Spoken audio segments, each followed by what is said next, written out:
تو پیغمبر نے یقیناً جب یہ کہا فہذا علی المولا، اشارہ کیا نا علی کی طرف، تو میرا دل یہ کہتا ہے کہ جب پیغمبر نے یہ حدیث ارشاد فرمائی ہوگی کہ زینوا مجالسکم، تو پیغمبر نے اشارہ بھی کیا ہوگا کہ اپنی مجالس کو زینت دو، پیغمبر نے اشارہ بھی کیا ہوگا۔ تو سب سے پہلے صحابہ کے سامنے پیغمبر نے یہ حدیث ارشاد فرمائی کہ اپنی اے میرے صحابہ، اے میرے اصحاب، اے میرے دوستوں، اے میرے یاروں، تو پیغمبر کا مخاطب جو تھے پیغمبر کے اشعار تھے، اور پیغمبر نے کیا ارشاد فرمایا کہ جب کبھی بھی اے میرے صحابہ کہیں بیٹھ جانا، مجلس کہتے ہیں بیٹھ جانے کو، مجلس کہتے ہیں بیٹھ جانے کو، تو پیغمبر نے ارشاد فرمایا کہ اے میرے صحابہ جب بھی کہیں بیٹھ جانا اور ذکر شروع کرنا تو اپنی مجالس میں سوائے ذکر علی کے اور کچھ نہ کرنا۔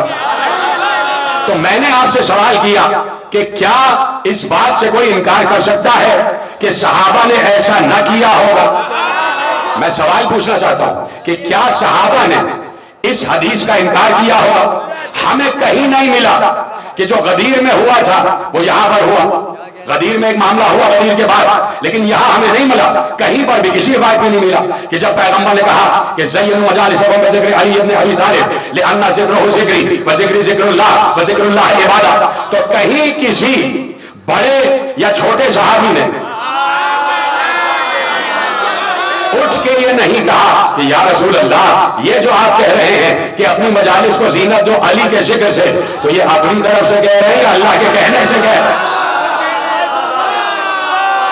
کہیں کسی صحابی نے یہ نہیں پوچھا، بلکہ صحابیوں نے اس بات پر عمل کیا اور علی کا ذکر کیا۔ کسی کو انکار ہے کیا؟ صحابہ علی کا ذکر کرتے تھے؟ نہ کرتے ہوتے تو بھائی ایک مرتبہ تھوڑی کیا، ایک صحابی نے تو 70 مرتبہ علی کا ذکر کیا۔ جو سمجھ گئے ہم تو میرا سر، جو نہیں سمجھے ان سے پوچھنا جو سمجھ گئے، ہر چیز کی تشریح نہیں کی جاتی۔ ایک صحابی نے 70 مرتبہ اپنے دور حکومت میں 70 مرتبہ علی کا ذکر کیا، اور عجیب انداز سے کیا کہ اگر علی نہ ہوتے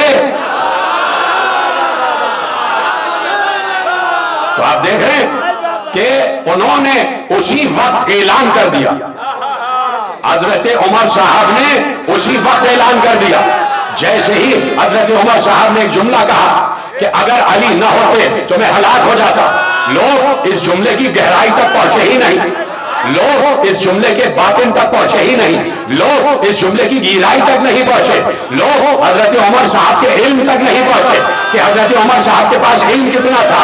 یہ جملہ کہہ کے حضرت عمر صاحب نے اعلان کر دیا کہ یاد رکھنا قیامت تک آنے والے اے صحابہ کو ماننے والوں، قیامت تک آنے والے اے امت محمد سے تعلق رکھنے والوں، اب میرے بعد اور میرے دور سے بھی 2 سلسلے چلیں گے، ایک ہلاک ہونے والوں کا، ایک ہلاکت سے بچانے والوں کا۔ یہ حضرت عمر رضی اللہ تعالیٰ عنہ نے فکر دے دی کہ 2 سلسلے چلیں گے، ہلاک ہونے والوں کا اور ہلاکت سے بچانے والوں کا۔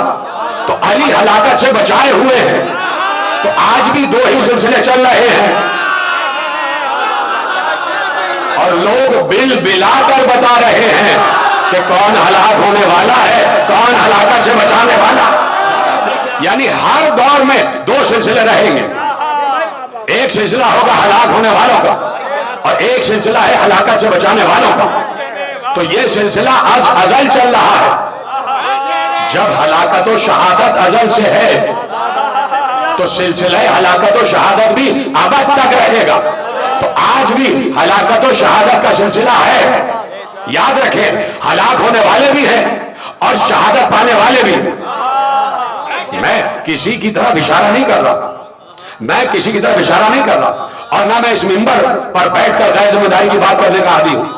میرا خطاب تو سب کے لیے ہوتا ہے، میرا خطاب سب کے لیے ہوتا ہے۔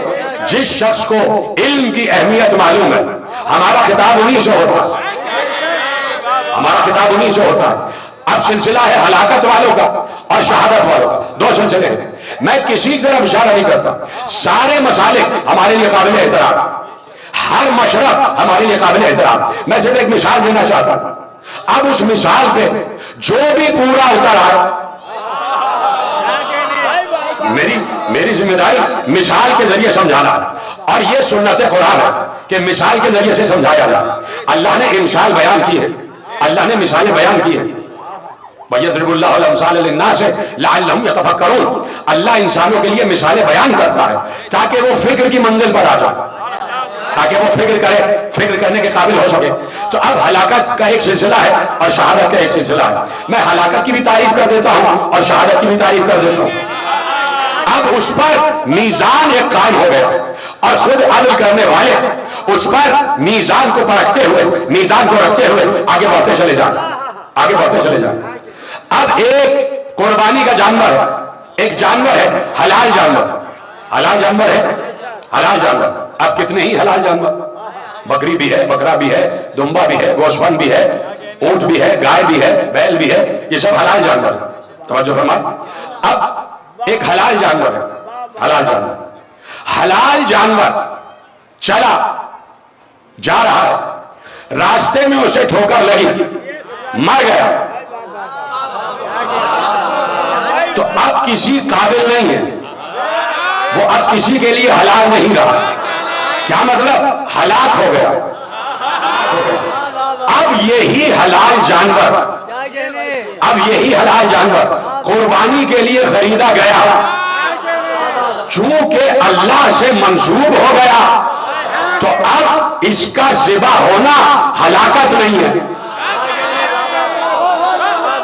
میں نے کہا میں مثال دے رہا ہوں اور آپ مثال پہ جس کو چاہے پرکھتے چلے جائیں۔ جو کسی حلال سے منسوب ہو جاتا ہے وہ ہلاک نہیں ہوتا۔ چلیے گھر جا کے غور کر لیجیے گا، اس سے بعد جملہ تو میں کہہ نہیں سکتا۔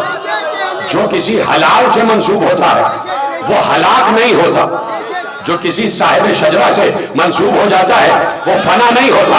اب آسان سا جملہ کہہ دوں، جو فنا ہونے والوں سے منسوب ہو جائے وہ فنا ہو کے رہے گا، جو باقی رہنے والوں سے منسوب ہو جائے اسے دنیا مار نہیں سکتی۔ توجہ فرمائے آپ نے۔ اب ہلاکت ہے اور غیر ہلاکت ہے، ہلاکت سے بچنے والے ہیں اور ہلاکت سے بچانے والے ہیں اور ہلاک ہونے والے ہیں۔ تو اصول دیا خلیفہ دویم نے، اصول دے دیا۔ حدیثیں صرف پڑھ لینے کے لیے نہیں ہیں، اقوال صحابہ صرف پڑھ لینے کے لیے نہیں ہیں۔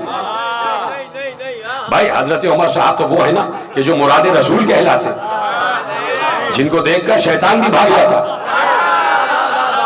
شیطان اپنا راستہ بدل لیتا حضرت عمر کو دیکھ کر۔ تو وہ اب جو بات کہیں گے وہ بڑی ذمہ داری والی بات ہوگی، وہ کوئی غیر ذمہ دارانہ بات نہیں ہوگی۔ تو اب جہاں جہاں حضرت عمر کو مانا جا رہا ہے، تو اگر کوئی حضرت عمر کے اس جملے کو تسلیم کر رہا ہے تو اس کا مطلب ہے کہ ان کو مان رہا ہے۔ تو حضرت عمر نے ایک اصول دے دیا کہ علی قیامت تک ہلاکت سے بچاتا ہی رہے گا، علی قیامت تک ہلاکت سے بچاتے ہی رہیں گے۔ تو اب دیکھنا یہ ہے کہ ہلاک ہونے والوں کا سلسلہ ہے اور ہلاکت سے بچانے والوں کا سلسلہ ہے۔ وہ کب سے ہے اور یہ کب سے ہے؟ ہلاک ہونے والے کب سے ہیں اور ہلاکت سے بچانے والے کب سے؟ توجہ فرما رہے ہیں آپ؟ اب اسی پر گفتگو آگے بڑھنا ہے کہ ہلاک ہونے والے کب سے ہیں اور ہلاکت سے بچانے والے کب سے ہیں۔ اسی لیے امیر المومنین چوتھے خلیفہ نے حضرت علی نے ارشاد فرمایا کہ علم زندگی ہے اور جہالت موت ہے، جہالت موت ہے، اور جہالت موت کی وہ شکل ہے جسے ہلاکت کہا جاتا۔ بات پہنچ گئی، رسول آپ تک پہنچ گیا۔ جہالت موت کی وہ شکل ہے کہ جسے ہلاکت کہا جاتا۔ تو یہ ہلاکت سے بچانے والے کب سے، کب سے ہلاکت سے بچانے والے؟ انہی مسائل پر ہم 1400 برس سے باتیں کر رہے ہیں اور انشاءاللہ آئندہ بھی باتیں کرتے رہیں گے۔ چاہے کوئی کتنا ہی بڑا کیوں نہ آ جائے، علی سے بڑا نہیں ہو سکتا۔ چاہے کتنی ہی ولایتیں کیوں نہ آ جائیں، ولایت علی سے بڑھ کر نہیں ہو سکتی۔ توجہ فرمائیں، ولایت علی سے بڑھ کر کوئی ولایت نہیں ہو سکتی۔ اب جملہ آپ کے حوالے کرتا ہوں۔ ایک یہودی آیا، ابن سلام اس کا نام، اور اس نے، توجہ ہے، اس نے پیغمبر سے پوچھا، پیغمبر کا دربار سب کے لیے کھلا ہوا،